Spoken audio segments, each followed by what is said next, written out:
Hey there everyone, Videogame Cabinet here, and tonight we're doing a video review on Gravity Rush and Gravity Rush 2 for the PlayStation 4. I actually first played Gravity Rush 1 and 2 a little over a year ago, and I gave them very positive reviews on my Instagram.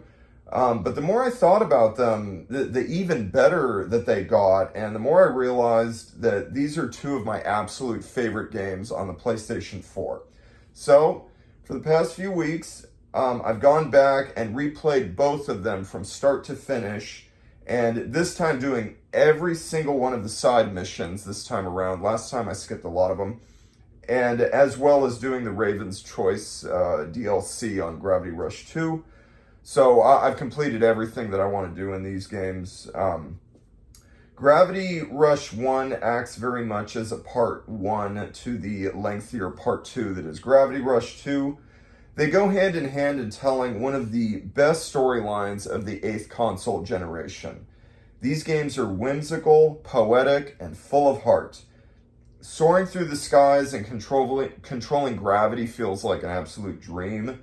Exploring the cities of Herxville and Jira is so much fun because they are full of life and hustle and bustle. Everywhere has a very cool French motif about it. I actually had a lot of fun collecting as many gems as I could to upgrade my character, as well as complete every single side mission this time around. Talking to all the NPCs and doing all the side content enriched my love of the cities and enhanced the world building. The music also adds a lot to the game's radiance. The soundtrack here is just beautiful. Zipping through the towns to their respective melodies is mesmerizing. I love Kat, the lead character. Gravity Rush 1 begins with a lot of mystery surrounding her past, which is all explained in beautiful fashion in the final chapter of Gravity Rush 2.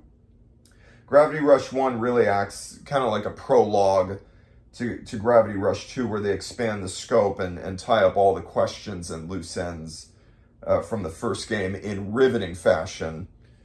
I love all the supporting characters as well. Raven, Sid, Lisa, CC, the creators, all the villains, all the minor characters. Every single one of them is memorable, endearing, and full of personality.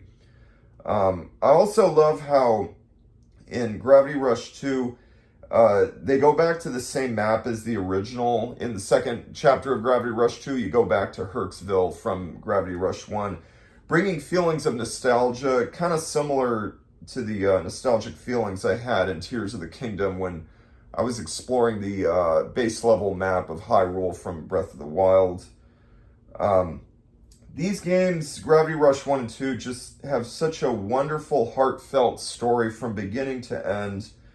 The one knock that I can say is that most of the dialogue throughout the game is told through these comic book style text boxes instead of using actual full-blown cutscenes more frequently. This is similar to Folklore on the PlayStation 3, which is another excellent game. I do kind of wish that they had more full-blown cutscenes with the voice acting and everything. A lot of it is told through comic book style text boxes, but you get used to it, and it's still effective, and it's still an amazing story from start to finish. Gravity Rush 1 and 2 are indeed two of my favorite games of recent years. And I'm going to give them both a 9.5 out of 10. They really go hand in hand. I think of them as one game, and they're just absolutely brilliant games. Go out and play them if you have a PlayStation 4. Very highly recommend these two. Very unique instant classics. And that's it. Have a good night.